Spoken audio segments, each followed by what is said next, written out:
Hey folks, what's up? For those watching, I'm just going to give a minute for people to actually sign in. Um, and otherwise, I'll be starting the beat in a minute. But if you're watching this, I know there's a bit of a lag, so just be sure to tell me where you're from. Let me know if you've got any questions along the way. Happy to start just sort of hanging out here. And also let me know if there's any audio issues or anything like that. Streams can be kind of finicky, and I am certainly not super experienced with them. So, looking forward to chatting. Um, Looking forward to saying hi. And like I said, just, share any thoughts you have. Let me know where you're from. And let me know how things are going out there. And let's get this beat going. So this is, hey Bonzo, how's it going? Where are you from? And what's the weather like there today? So let me just play this beat that I've been working on. It's fun. I really like it. It's definitely got too many scattered ideas. So what I'm hoping just on this feed is we can kind of work together. You can let me know where I'm going crazy, where I'm not, and sort of maybe refine this idea down to something a little more coherent and cohesive. So I'm gonna play the song real quick. If you've got any trouble hearing it, just let me know. That's not the part.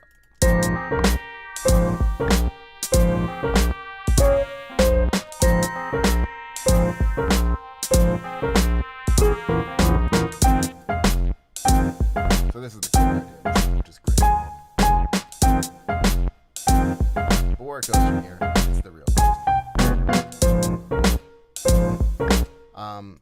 Oh, Sacramento, awesome. I'm from San Diego originally. I had some family that lived up in Sacramento when I was growing up, so spent a fair amount of time up there.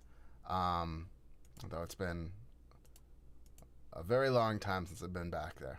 But how are things over there today? Has like summer heat swept yet? I just always, we would go up during like summer break, and it was always so hot. That's the main thing I remember about Sacramento. Just being hot. Alright, so I'm going to rearrange this because it occurs to me that the chords are actually inverted, the chord progression, and that it should have the first change and then the second change. Oh, 80 degrees, that's not bad at all. It's been 90 degrees in DC this week, so that's always fun. And rainy. All right, so let's get this bumping, and let's see what it sounds like now with this progression, this chord progression. I've got some instruments muted and all of that, but I think this flows better.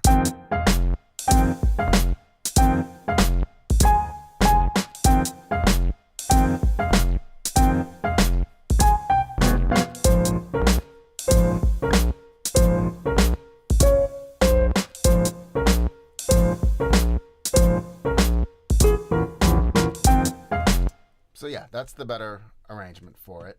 And so the drum beat is one of those ones that's just sort of deceptively simple, but the groove mixer is doing a lot of work here. I think I'm using Mothership or Dr. Dog. This song I don't think I'm going to do for, I might put this up on Pond 5 or something. This isn't really, this is too weird to, I think, like directly pitch a library. I think this could sell on Pond 5, absolutely. But when you pitch like a more exclusive library, they're either going to tell you what they want, or you should give something to them that's more cookie cutter. If they ask for something weird, give them something weird. But this song is sort of, a retro, jazzy hip hop thing, but kind of with a modern synth bass. So what we have here is like a pretty straightforward kick line, just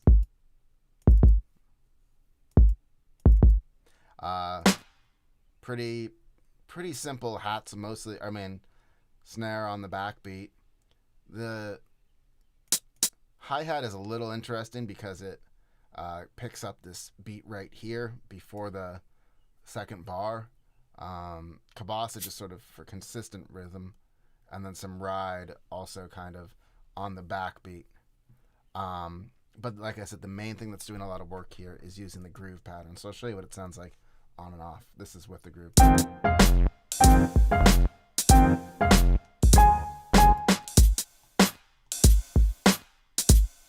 It's got that swing and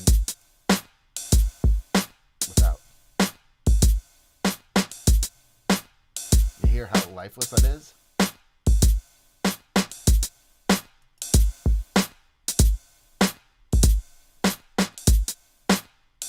Especially on that. Really, you'll notice the groove patterns most on 16th notes, on notes that are closer together. So that's the drums basically. It's not using a stock Kong kit, but using stock Reason samples just because I'm messing around here. And then the main part is just this big fancy Rex loop from this library, sample library, I think Late Night, I don't know, Lounge Diggers, Crate Diggers, something like that. And the full loop sounds like this.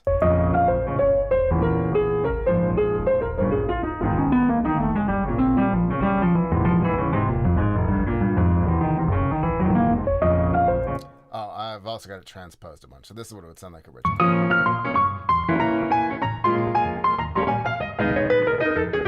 So it's a very busy part, and I just chopped it up and triggered a bunch of phrases from it, which gets you now this sound. Let's turn off loop playback, and then I've automated a key change here, which is how you get that sense of shifting. And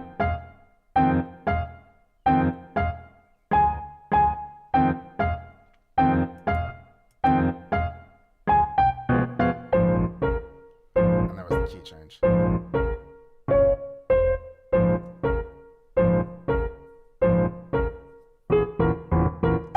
And if we want to make it even more lo-fi, we could flip it over and turn off high quality interpolation and turn on low bandwidth. These, I think, were stuff that was put into Reason back in the day when a computer wasn't powerful enough to handle it. I made things more lo-fi, but now that we're in the hi-fi era, actually some of these samplers have built in like auto lo-fi things, so it just sounds a little crunchier.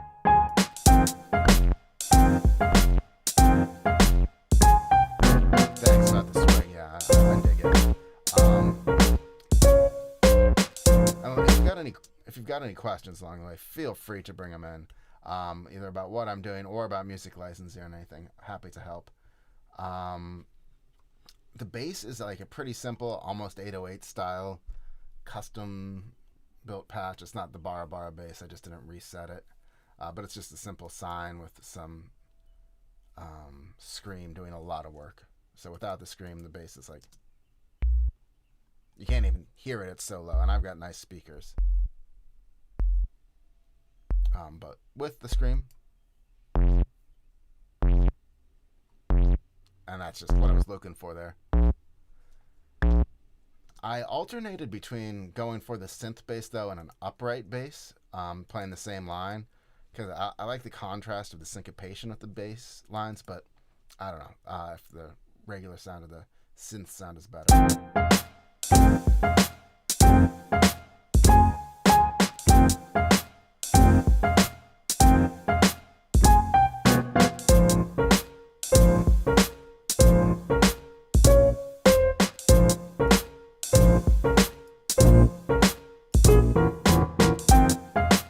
I think I like the synth just because it's sort of, I mean, we're already fake, so let's go fake a little more on the low end, and it sits better with the drums, and has just a little more beefiness to it for a hip-hop track. So that's the core of the song, and then from there, we do some fun stuff, but I haven't quite figured out how to bring it all in yet. So I've got like this just sort of simple bell part that I think would layer on top, probably panned off to one side.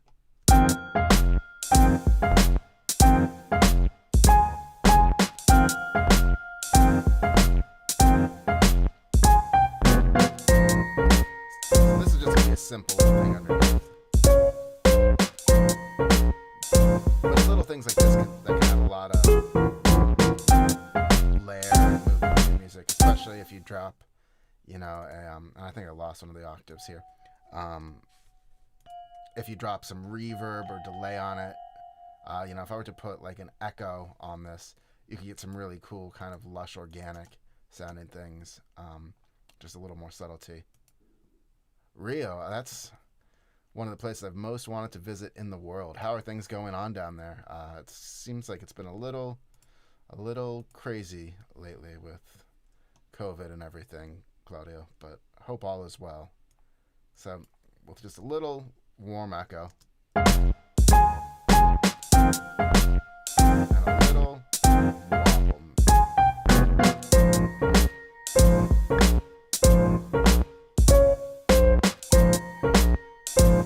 More feedback.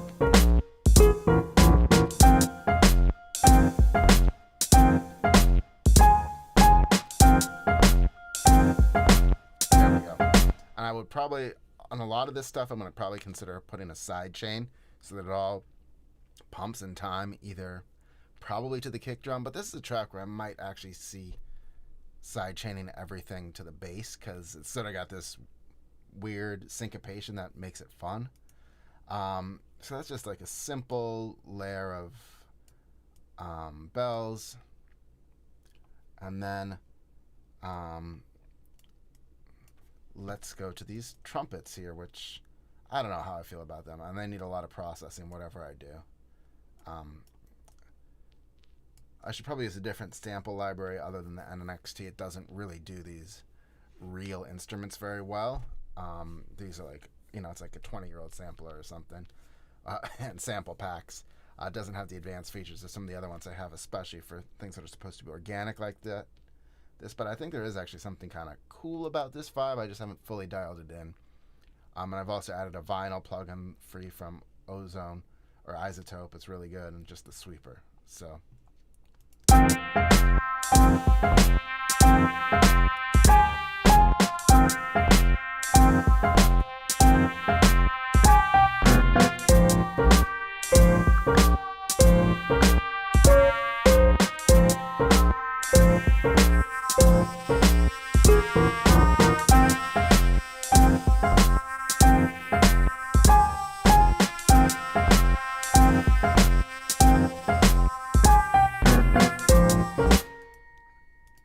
Hey DJ Stiz, how's it going? Thanks so much for listening. And Soldog, I saw you sent me a comment on something today. I haven't had a chance yet to respond, but I will get back to you in the next day or two. Sorry about that. And we've got the Midwest in the house. Gotta love it. So wondering if you guys think these horns are adding anything, any suggestion for a plugin to put on it, maybe Audiomatic. I don't know. It almost works, but it doesn't quite work. Maybe it needs a little more reverb. You can never go wrong with all plate spread. It's like one of the best just default things that comes up in Reason. And I'm not using it to sound right. That actually helps a lot.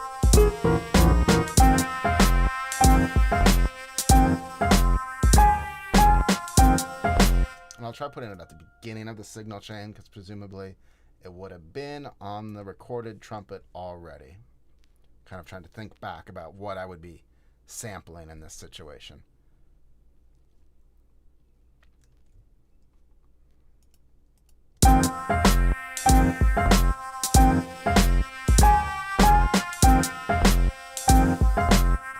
Slap delay on here. Maybe. Who knows? It could get way too busy very quickly, but we'll just use the trusty digital delay line. Sometimes this can just be a good way to get a little something.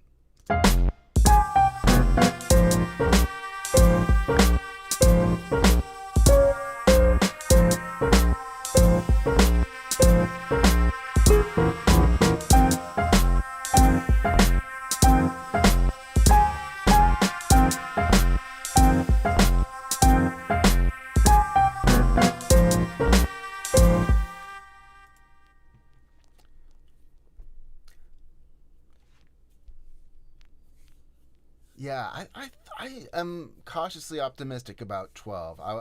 even though I actually use 11 as a plugin a lot, so that's helpful. Reason 11 was like actually helpful to me because I use Logic more and more these days because Reason has been so slow to update. So I actually did get a lot of value out of it. I would have rather just had Reason work better and then not have to learn Logic. Everything they've announced sounds really good to me, and I genuinely believe they're going to deliver with with the sampler and the combinator. I think those are going to be great.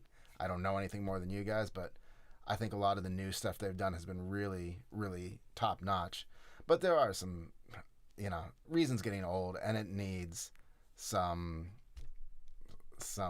deep love, let's say. But at the same time, it's so fun to use, and it's fun to talk to you guys about. And all right, Soul Dog thinks I think that the trumpets are working. I think we're getting there too. I've also got just a sort of old-fashioned EQ curve, but why don't we also just throw an Audiomatic on it, just for giggles? Because I think Audiomatic might be my all-time favorite plugin in Reason. I just use it. It's such a quick cheat code for sound manipulation.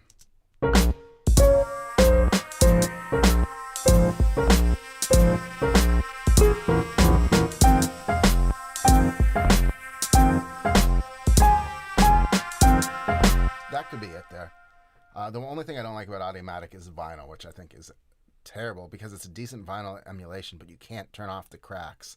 And the cracking is so loud, and it has ruined so many of my tracks that I printed, and then I'm like so distracted by the clicks and the clacks.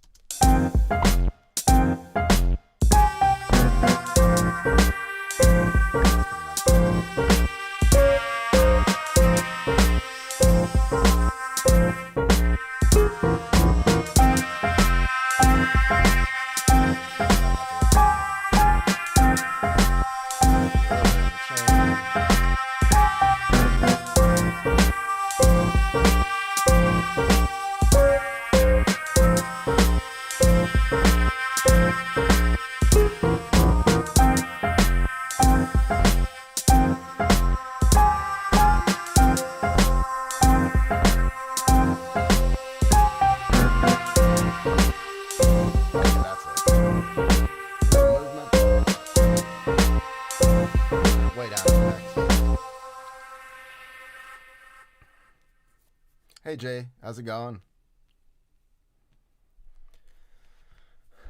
I mean, there's the thing about Reason, which is both the best thing about it compared to Logic and the worst thing about it, is that Reason is totally an analog real studio come to life. It's like the metaphor is a real studio, which can be really inspiring and creative, but it bogs down, whereas Logic is sort of still, it's more inspiring than something like Pro Tools or Cubase. Like, there's a lot about it that feels like a real studio where it needs to be, but then it also has a lot of like metaphorical language where it's like to do anything complex in terms of routing, you're not flipping things, you're not flipping the rack and like dragging it here. Side chaining is just a cinch. MIDI editing is a world better. Reason has better synths. Well, it doesn't have better synths, but it has more synths. The new synths in Logic are really good. And Logic does have this incredible algorithmic drummer called, I think, Drummer, which is like I basically use on every rock and pop song I do because it's just the fastest way to make good sounding like real drums. And the samples built into it are just like unmatched, I think, in terms of that. It's got a lot of great tools in it as well. Much better guitar amp simulators, like actual like stuff you can use as opposed to Reason, which I think the two guitar amp simulators in Reason are garbage. But I think a lot of the stuff in Reason is really good. I think in terms of the included instruments and stuff, it's pretty much a toss up. Reason I think is a little bit better, but they both have their strengths and their weaknesses. In terms of workflow, they're just different, and I think Reason needs a lot more modern stuff. There's a lot of things that Reason is lacking. Also, like it can't communicate with a lot of different standard keyboards or like MIDI controllers. There's only one MIDI channel internally, which might not make sense if you're not that experienced, but basically, like, you can't have multiple things going on inside of certain instances. Like, for example, a Kontakt or something, you might be able to have several instruments in there, but they all have to play the same thing, as opposed to theoretically on other DAWs they could use different channels, and that would save a lot of processing power. There's a lot of good stuff with Reason.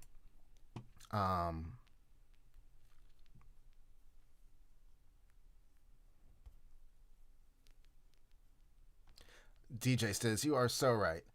Like, why isn't it there? Why do we have all this other stuff? Everything should be like the same, right? Like, and here's something that you may or may not know, and when I was learning Reason, this made me insane because, right, you'd turn on a track and you weren't in sequencer mode, and I'd look at my track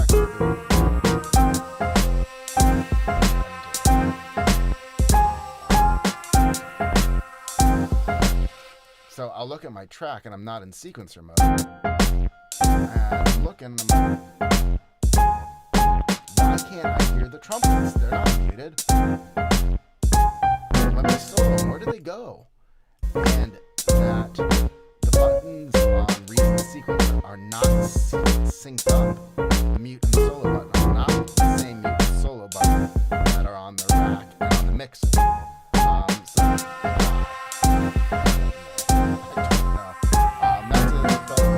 That's where with a lot of tracks. All right, let's do this a little bit more. I've got this piano part here, which is a little bit of color. I don't know if I would keep it in this part. I think it would be too busy. But we'll bring it in for a second. This Rhodes part, and then, it would probably not go where the trumpets are. I don't know. I will say the Rhodes piano that comes stock with Logic is killer. And the really cool thing about Logic is it comes with a bunch of really good guitar amp simulators and effects pedals, so you can sort of model like a vintage Rhodes setup, whereas here there's only one amp choice, or you could just do line and then simulate it. But so we got this Rhodes part. We'll turn it up just for now.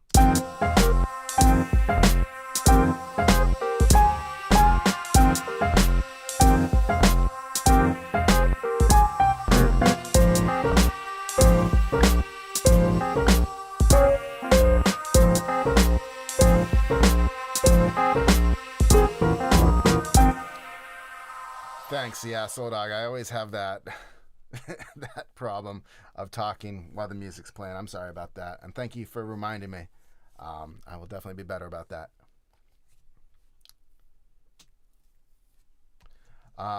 So we have this part. Yeah, you want to be using gain staging when you're really setting up to mix it and record and all of that. But I think it's often handy just to have the volume sliders available so that you can dial in a mix when you're trying to record from a window or something, from the sequencer window, so that you can actually get that inspiration. So let's close out the rack for a second, and we'll try and maybe turn this little bit into something. And then I've got a second part, which I don't know if I even like, but so the song would probably start with everything, or not with everything. Start with a bit of that.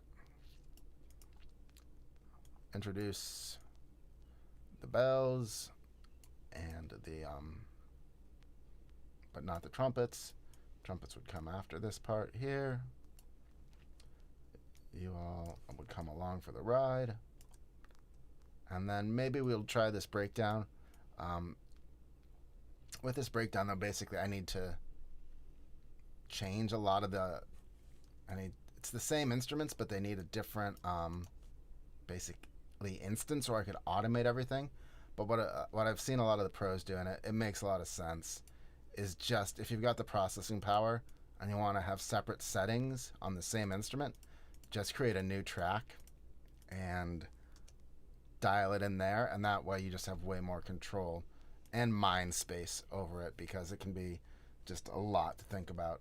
Again, like I said, with like, you get to a situation where you're like, wait, why is this so different? This isn't how I remember it.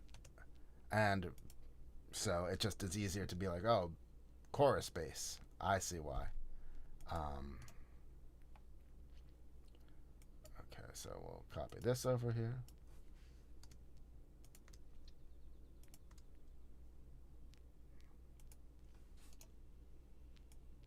Hopefully that makes a little sense.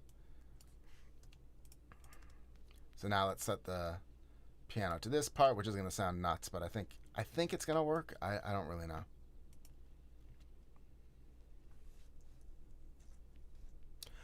No, if you've seen me here, like, I mean, eventually you could bounce it out on the mixing part, which is also a big part of it. But here I'm going to actually, I think, have to change some of the settings for the instruments. I'm not sure yet. Like, so one of the big things I think that people, they rely too much on mixing. I mean, mixing is incredibly important, but you want to get the sound right at its source first. So that could mean, like, you know, just adjusting where the filter is actually built into the instrument, or adjusting the, you know, the attack and release in the chorus. Something actually fundamentally core in the sample player or the synth itself, so that it feels better. And then also, I think when you're writing the song and performing the song, just having a halfway useful mix can help. So I've copied it. The drums aren't going to change. We'll bring everything in one at a time on this new part. And I'll just solo the drums, and I think the Raspberry Rhodes here now takes the lead. So let's see what we got to do with the Rhodes copy.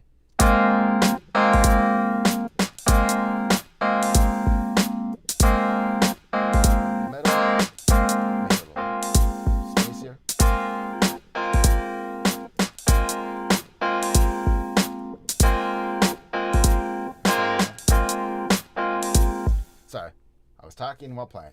Make it spacier, center it, and probably take off some of the attack,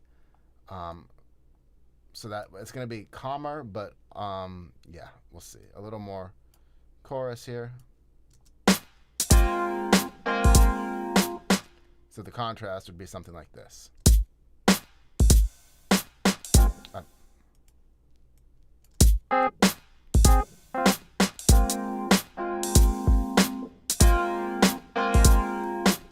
And yeah, I could add effects post-production, and I probably will it to some degree, but I find that often, you know, they simulate a good plugin will simulate what would happen on the instrument. Like, if you record guitar, for example, and you play a guitar loud, a guitar being hit loud sounds different, and a guitar distortion pedal with a guitar being played loud sounds different than if you just turn up the volume of the guitar in a chorus or something. And so, wherever possible, I think there's a lot to be said for just building the sounds in early.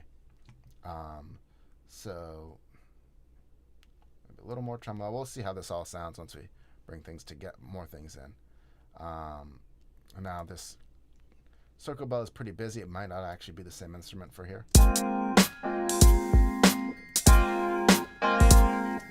Right, so I'm not going to want this delay at all on the circle bell. And I'm still not even sure it's going to be a circle bell, but so.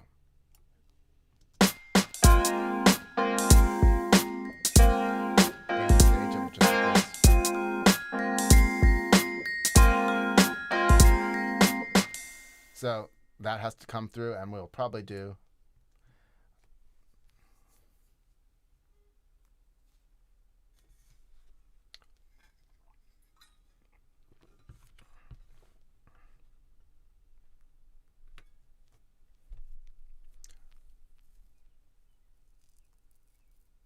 yeah, checking the mix in mono is definitely huge.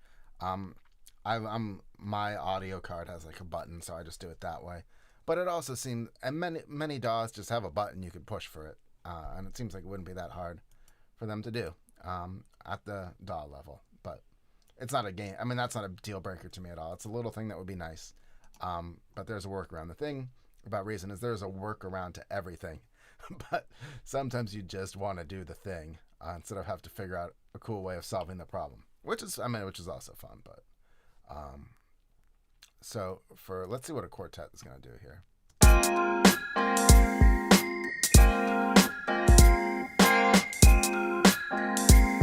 That's like and maybe just a touch of saturation.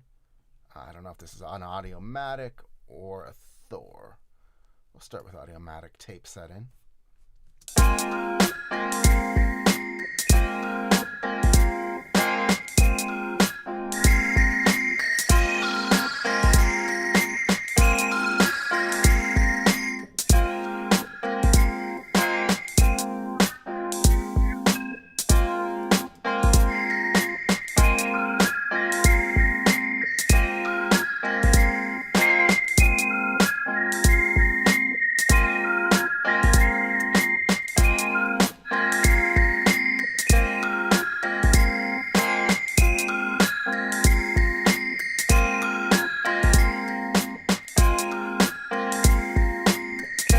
That'll do, and I want to actually gain it up to get a little more whatever's going on under the hood there.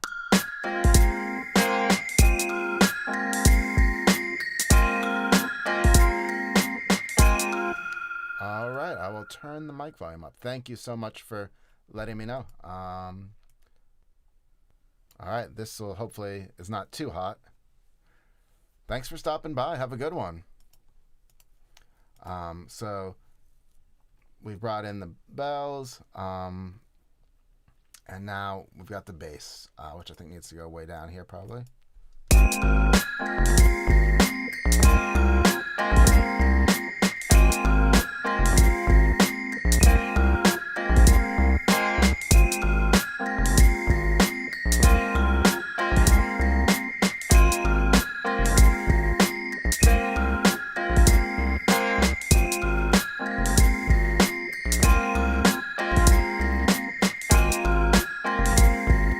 I'm just trying to do a few things to bake in some contrast between the sections, although there is a huge stylistic contrast already. So I don't know that I'll actually go forward with it. And I don't even know if I really love this chorus. It's a little busier than the rest of it.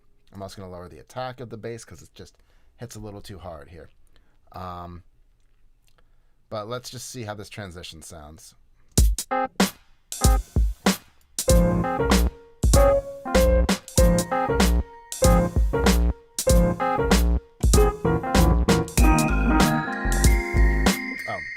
There's also a piano part. We'll turn that off for now.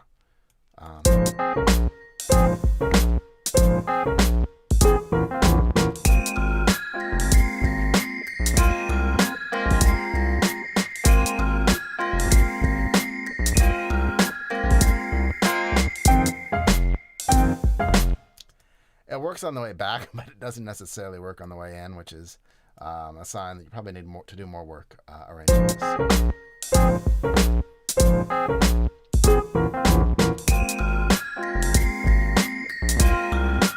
Probably need to add more hi-hat to the drums here. Take out the swing. That's the first thing I'll do.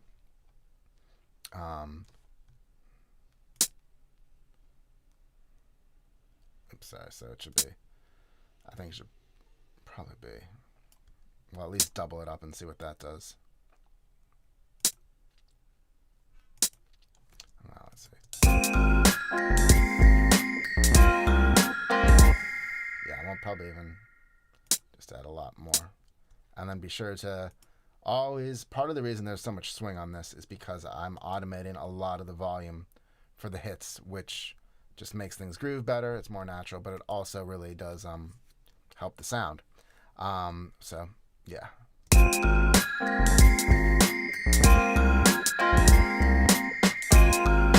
Cool. So that already pumps it up a little bit. I'll probably also add more kielbasa. Yeah, kielbasa. I gotta go eat dinner soon. That's clearly the food thinking. And we'll add more ride too.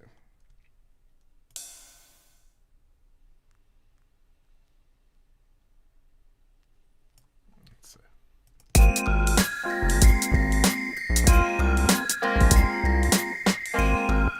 I don't know. Maybe not.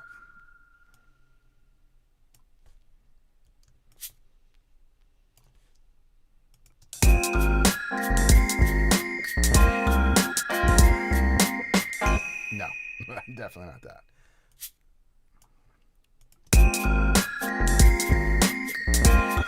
No, that's not working.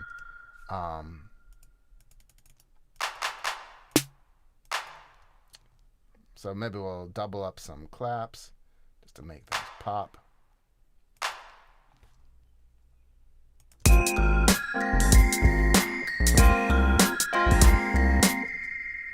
how it's supposed to go.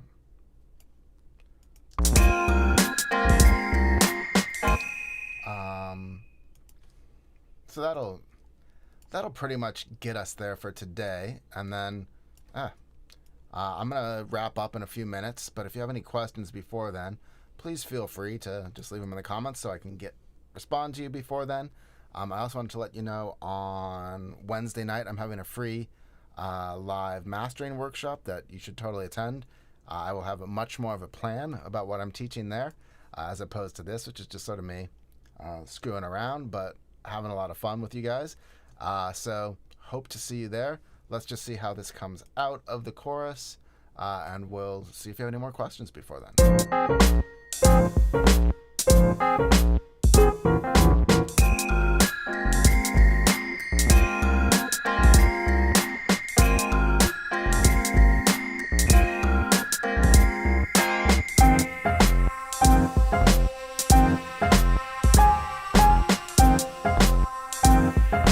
How it comes out of it. It still doesn't quite get into it the right way. Probably need a drum fill, maybe a few other things.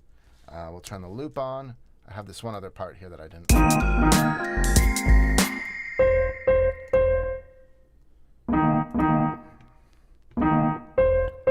So I think the way I want this to sound, I don't know if you guys remember way back in the day, if you're even around then, I think the song was by the Primitive Radio Gods. And there was like a piano kind of like this, I think, that I'm going for. I just want the high part. And we'll turn this filter off. Turn a little of the attack down. And let's see about transposing it an octave.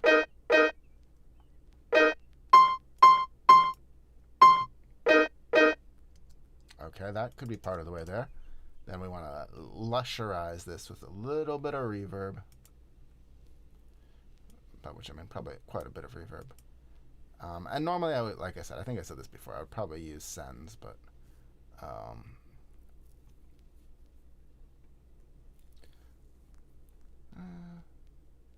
this could be a hall size reverb. That's it. And I probably would also add a delay right before that, just a standard warm echo. Let's see.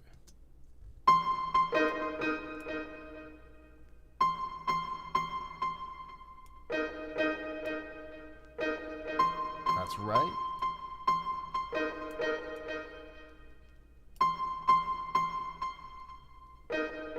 Let's ping pong it.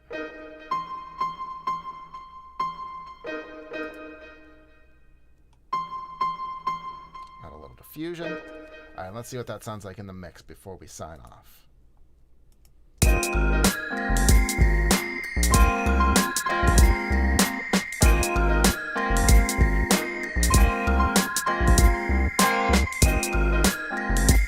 All right, so now what I have to do is individually adjust these slices here. So last but not least,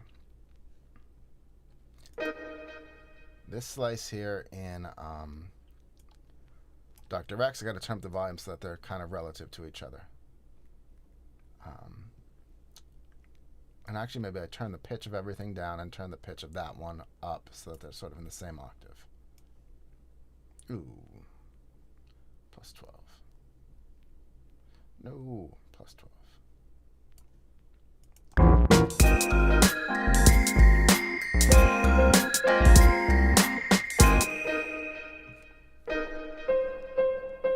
So now they sound a lot closer.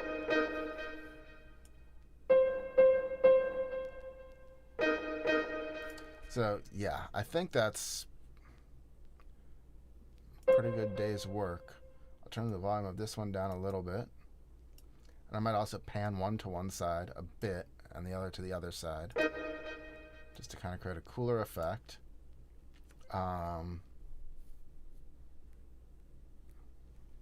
Let's see about making it 24, up 2 octaves. I don't know, that's too high probably, but let's see.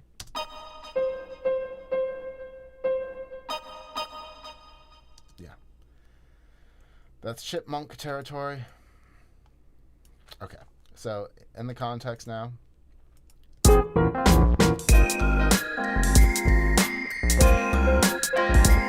That's perfect.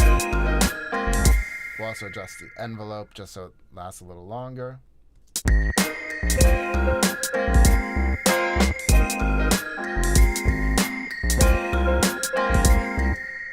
Cool. Well, I hope you guys found this helpful. Really hoping that we'll chat again on Wednesday, and take care. Thanks for all your suggestions.